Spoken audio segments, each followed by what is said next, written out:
تو سید احمد فہری جو ہیں وہ لکھتے ہیں کہ یہ وہ شخصیت ہے کہ جو ائمہ سلام اللہ علیہم کی طرف سے نقل ہونے والا یہ جو فرمان ہے کہ فقیہ وہ ہو جو سائنا لنفسہ ہی حافظا لدینہ ہی مخالفا لہوا مطیعا لامر مولا، کہ یہ جو امام صادق علیہ السلام نے ایک فقیہ کی 4 صفتیں لکھی ہیں کہ اپنے نفس کو بچاتا ہو، اپنے دین کا محافظ ہو، اپنی خواہشات کا مخالف ہو، اپنے مولا کے امر کا مطیع ہو، ان چاروں صفتوں کا بہترین مصداق اور اس کی مجسم تصویر یہ عظیم شخصیت تھی کہ جو اپنی جوانی میں یعنی اوج جوانی کے اندر یہ فقاہت کے میدان میں انہوں نے قدم رکھا اور ایک عارف اور پاکیزہ زندگی جوانی کے عالم میں گزاری۔ ان کے استاد جو فقہ کے اندر استاد تھے وہ آیت اللہ رضا ہمدانی، بہت بڑے فقیہ اور محقق، اور اصول میں محمد کاظم خراسانی، اخن خراسانی جنہیں کہا جاتا ہے، یہ بہت بڑے مدقق استاذ الاساتذہ تھے اصول کے اندر، اور عرفان اور اخلاق اور سیر و سلوک میں ان کے استاد صاحب مقامات و کرامات مرحوم اخن ملا حسین کلی ہمدانی رضوان اللہ علیہم اجمعین، یہ ہستیاں تھیں۔ اب یہ جو ہستی ہیں مرزا جواد تبریزی، یہ کب پیدا ہوئے معلوم نہیں ہے،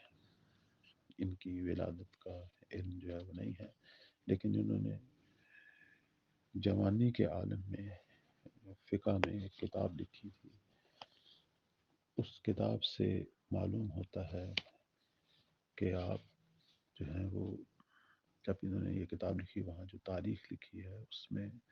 پتہ یہ چلتا ہے کہ 1312 ہجری قمری میں آپ عین جوانی میں تھے، شباب کے عالم میں۔ پھر یہ ہستی 1321 ہجری میں یہ ایران تشریف لائے اور اپنا جو اصلی وطن ہے تبریز وہاں پہنچے، اور وہاں علوم آل محمد کی ترویج اور لوگوں کی تربیت اور تہذیب پر انہوں نے کام شروع کیا۔ لیکن ایران میں اس وقت سیاسی حالات خراب تھے، مشروطہ کا دور تھا، تو 1329 میں تبریز کے حالات جب خراب ہوئے تو یہ قم کی طرف جو ہے انہوں نے ہجرت کی، اور قم کے اندر ایسے شاگرد جو سیر و سلوک چاہتے تھے ان کی تربیت میں اور ان کے ارشاد میں مشغول ہو گئے۔ پھر اسی زمانے میں ایک بہت بڑی ہستی آیت اللہ عثما حاج شیخ عبد الکریم حائری یزدی قدس سرہ، وہ عراق سے قم تشریف لائے 1340 ہجری میں۔ تو اس زمانے میں مرحوم علامہ مجاہد حاج شیخ محمد تقی بافقی، جو کہ مرزا ملکی تبریزی کے دوستوں میں سے تھے، انہوں نے استخارہ کیا اور عبد الکریم حائری کو اصرار کیا ان کی خدمت میں کہ آپ حوض علمیہ قم کی تاسیس کریں اور یہیں رہ جائیں۔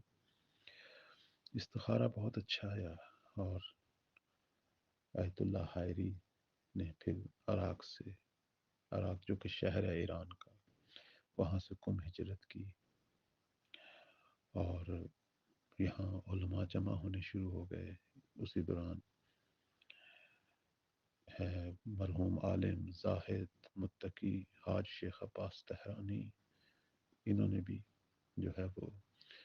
قم کی طرف ہجرت کی، اور یوں آیت اللہ حائری، آیت اللہ ملکی،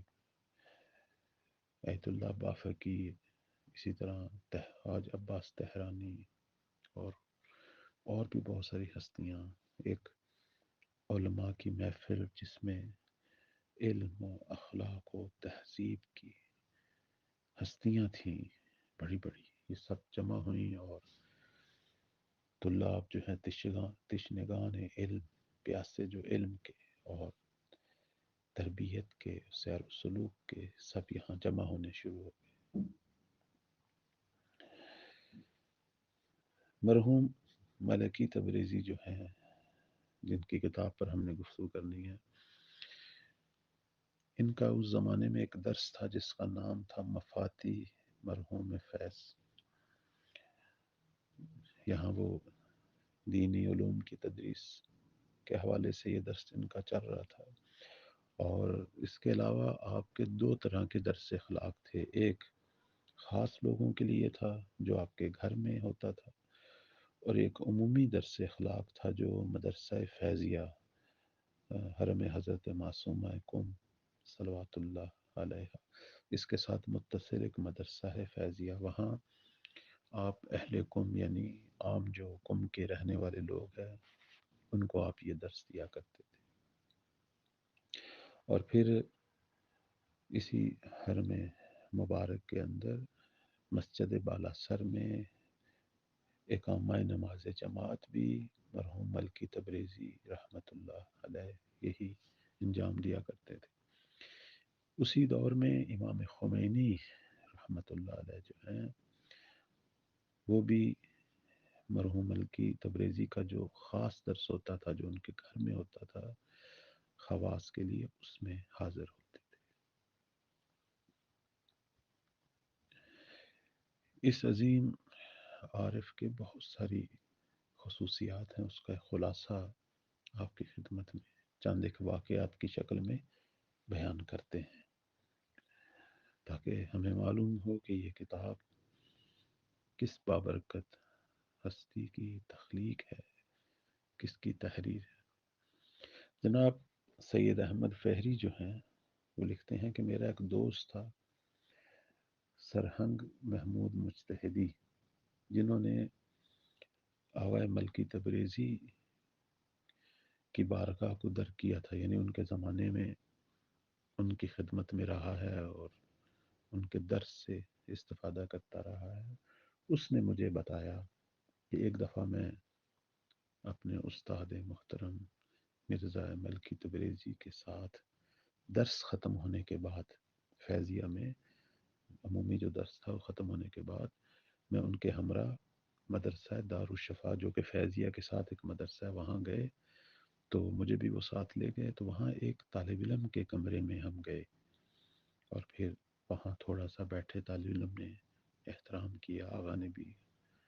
جو ہے اس سے محبت کی، اور آپس میں جو ایک معمول کے مطابق گفتگو ہوتی ہے وہ کی۔ اس کے بعد پھر آغا ملکی تبریزی جو ہیں وہ انہوں نے طالب علم سے اجازت چاہی اور ہم واپس جو ہے وہ آ گئے۔ تو میں نے راستے میں پوچھا کہ قبلہ محترم آپ نے یہ جو دیدار فرمایا اس طالب علم کا، اس کی وجہ کیا تھی؟ تو مرحوم ملکی تبریزی رحمۃ اللہ علیہ فرماتے ہیں کہ گزشتہ شب جب میں سحری کے وقت اٹھا نماز شب کے لیے تو مجھ پر کچھ فیوز، کچھ نورانی فیوز جو ہیں وہ مجھ پر آئے، تو میں نے سمجھ لیا کہ یہ خود میرے کسی عمل کا حصہ نہیں ہے۔ تو پھر میں نے جب توجہ کی تو دیکھا کہ یہ طالب علم، یہی طالب علم جسے میں ملنے کے لیے گیا ہوں، یہ تہجد کے لیے اٹھا ہوا ہے اور اپنی نماز شب میں میرے لیے دعا کر رہا ہے، اور یہ جو فیض مجھے مل رہا ہے اس کی دعا کے اثر کی وجہ سے ہے۔ اس لیے آج میں ان کا شکریہ ادا کرنے کے لیے اس طالب علم کی زیارت اور دیدار کے لیے گیا تھا۔ دوسرا جو مورد ہے وہ مرحوم حجت الاسلام سید محمود یزدی، جو کہ آیت اللہ ملکی تبریزی کا جو دفتر تھا وہاں بیٹھا کرتے تھے، یعنی گھر سے باہر جسے بیرونی کہا جاتا ہے۔ کہا کرتے تھے کہ مجھے یاد ہے راتوں کو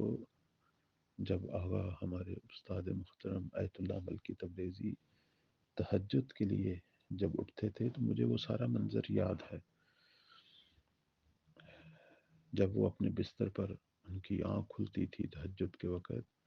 تو سب سے پہلے وہ بستر سے اٹھنے کے جو آداب ہیں ان کو وہ اجرا کرتے تھے. مثلا اپنے بستر پہ اٹھ کر پہلے سجدہ کرنا، اللہ کی بارگاہ میں دعا کرنا، اور یہ سارا کچھ گریے کی حالت میں کرتے تھے. پھر وہ وہاں سے اٹھ کر اپنے گھر کے صحن میں آتے تھے، آسمان کی طرف ایک نظر دوڑاتے تھے، آسمان کو دیکھتے تھے، اور پھر یہی آیات جو ہیں ان فی خلق السماوات والارض، جیسا کہ روایات میں بھی ہے، انسان جب بستر سے اٹھے گھر کے صحن میں اور ان آیات کی تلاوت کرے تو وہ ان آیات کی تلاوت کرتے تھے. پھر اپنا سر جو ہے گھر کی ایک دیوار کے ساتھ اپنا سر ٹیک لگا کر تھوڑا سا گریا کرتے تھے، اور پھر وضو کرنے کے لیے آمادہ ہوتے تھے، اور صحن میں ایک چھوٹا سا حوض تھا، اس کے پاس بیٹھتے تھے. وضو سے پہلے اللہ کو یاد کرتے تھے اور روتے تھے، اور پھر جب وضو انجام دیتے اور اپنے مصلی پر پہنچتے اور نماز تہجد جب شروع کرتے تو پھر ان کی حالت بہت چینج ہوتی، بہت منقلب ہوتے، اور بہت طولانی گریا کرتے اپنی نماز میں، بالخصوص قنوت کی حالت میں. ان کے گریے کی وجہ سے بعض لوگ انہیں کہتے تھے کہ یہ بقائین عصر ہیں، یعنی اس زمانے میں سب سے زیادہ اللہ کی بارگاہ میں رونے والوں میں سے ان کا مقام. ایک اور مورد جو آغا ملکی تبریزی کے حوالے سے بیان ہوا وہ یہ ہے کہ آپ کا ایک بیٹا تھا چھوٹا سا، اور بہت ہی محبت تھی پورے گھر کو، بالخصوص آپ کو. تو ایک دفعہ عید غدیر کے وقت آپ کے گھر میں مہمان آئے ہوئے تھے،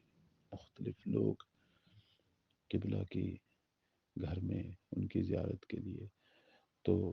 آپ نے سب کے لیے جو ہے وہ کھانا پکایا ہوا تھا، اور سب جو ہے وہ عید غدیر کا جشن ہونے کے بعد کھانے کے لیے سب لوگ بیٹھے ہوئے تھے. تو اسی دوران آپ کا بیٹا کھیلتا ہوا شاید آیا حوض کی طرف، اور اب کیا تھا تقدیر تھی اس حوض میں وہ کس طریقے سے گرا اور کیوں باہر نہیں آیا، بالآخر وہ فوت ہو گیا. جب وہ گھر کی خاتمہ نے جو حوض کے پاس آئی، اس نے جب یہ منظر دیکھا تو اس کی چیخ نکلی، اور گھر سے مرحوم ملکی تبریزی رحمۃ اللہ کی جب زوجہ محترمہ گھر آئیں، کمرے سے نکلی اور حوض کے پاس پہنچی، تو بس ان کا بھی غم سے برا حال ہوا. اور اندر سے خواتین کی جب رونے کی آواز مرحوم ملکی تبریزی کی طرف پہنچی تو آپ اندر داخل ہوئے، اپنی اس بیرونی یعنی دفتر سے گھر کے اندر داخل ہوئے، اور پوچھا، جب دیکھا بیٹے کا جنازہ حوض کے پاس پڑا ہوا ہے، تو آغا نے صرف یہی کہا کہ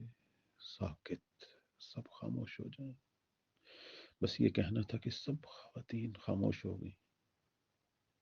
سب کے گریے ختم ہو گئے. کیا اس آواز میں اثر تھا. پھر آغا نے واپس پلٹے اور اپنے مہمانوں کی جو میزبانی تھی وہ انجام دی، سب کو کھانا کھلایا دوپہر کا. اور جب کھانا کھانے کے بعد جب سب مہمان چلے گئے تو خاص چند لوگوں کو آغا نے اشارہ کیا کہ آپ ٹھہر جائیں، مجھے آپ سے کام ہے. چونکہ آغا نہیں چاہتے تھے کہ بیٹے کی موت سے یہ دعوت خراب ہو، چونکہ جشن کا دن تھا، عید غدیر تھی،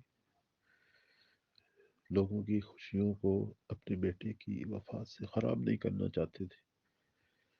جب سب چلے گئے اور چند لوگ رہ گئے جو آغا کے خاص احباب میں سے تھے، تو پھر انہیں بتایا کہ میرا بیٹا فوت ہو گیا ہے، تو آپ مدد کریں، بالآخر اسے غسل و کفن دینا ہے، دفن کرنا ہے۔ اور یوں یہاں ہم دیکھتے ہیں کہ کتنا بڑا مقام تھا پروردگار کی بارگاہ میں، مقام رضا، مقام تسلیم، اور روحی اعتبار سے کتنی طاقت اللہ نے انہیں دی تھی، اور لوگوں کے اندر، ان کے نفوس میں، ان کے باطن میں تصرف کی کتنی طاقت تھی کہ جب آپ نے کہا خاموش ہو جائے، سب خواتین کا گریہ رک گیا، اور اپنے چہرے سے ذرا برابر بھی ظاہر نہیں ہونے دیا کہ گھر میں اکلوتے بیٹے کی موت ہے۔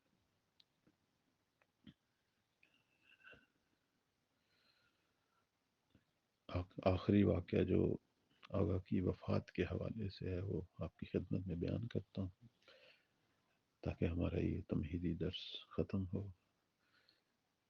اس کے راوی جو ہیں بہت بڑے زاہد عابد آقا حسین فاطمی کمی ہیں، جو کہ مرحوم ملکی تبریزی کے دوستوں میں سے تھے۔ کہتے ہیں کہ میں ایک دفعہ مسجد جمکران سے پلٹا، گھر آیا تو مجھے بتایا گیا کہ آقا ملکی تبریزی جو ہیں وہ بلا رہے ہیں۔ تو مجھے پتا تھا کہ آپ کی طبیعت ٹھیک نہیں ہے، آج کل آپ بیمار ہیں، تو میں فوراً جو ہے وہ پہنچا۔ عصر جمعہ تھی، یعنی عصر کا ٹائم تھا۔ تو میں جب آقا کے گھر میں آیا، آپ کے پاس پہنچا، تو دیکھا کہ آیت اللہ ملکی تبریزی نے حمام کیا ہے، یعنی ابھی نہائے ہیں، اور خضاب بھی لگایا ہے، اور بہت ہی پاک و پاکیزہ ہو کر بستر پر لیٹے ہوئے ہیں۔ چونکہ بیماری تو تھی، تو اپنے آپ کو پاک صاف کر کے، غسل کر کے، خضاب لگا کر، خوشبو لگا کر بستر بیماری پر لیٹے ہوئے ہیں، اور نماز ظہر و عصر جو ہے وہ پڑھنا چاہتے ہیں، اس کی ادائیگی کے لیے تیار ہو رہے ہیں، اور اپنے بستر پر لیٹے ہوئے آقا نے اذان اور اقامت جو ہے وہ کہی، اور اذان اور اقامت کہنے کے بعد نماز سے پہلے جو تکبیرات پڑھتے ہیں، تکبیرات افتتاحیہ، وہ آقا نے ساری پڑھی، اور پھر جب تکبیرات الاحرام کہنے لگے اور کہا اللہ اکبر، بس یہ کہنا تھا، تو ان کے بدن اقدس سے ان کی روح نے پرواز کر دیا، آقا کی روح پرواز کر گئی۔ یعنی اللہ اکبر کے ساتھ ہی پروردگار کی بارگاہ میں اپنے خالق حقیقی سے جا ملے۔ یہ وہ نماز ہے جسے کہتے ہیں الصلاۃ معراج المومن، یا جس طرح کی روایت میں ہے، کہتے ہیں کہ جب انسان کہتا ہے قد قامت الصلاۃ، یعنی اب وقت دیدار ہے پروردگار کا، آپ پہنچ جا۔ تو یہ آقا کی وفات جو ہے وہ 1343 ہجری میں ہوئی۔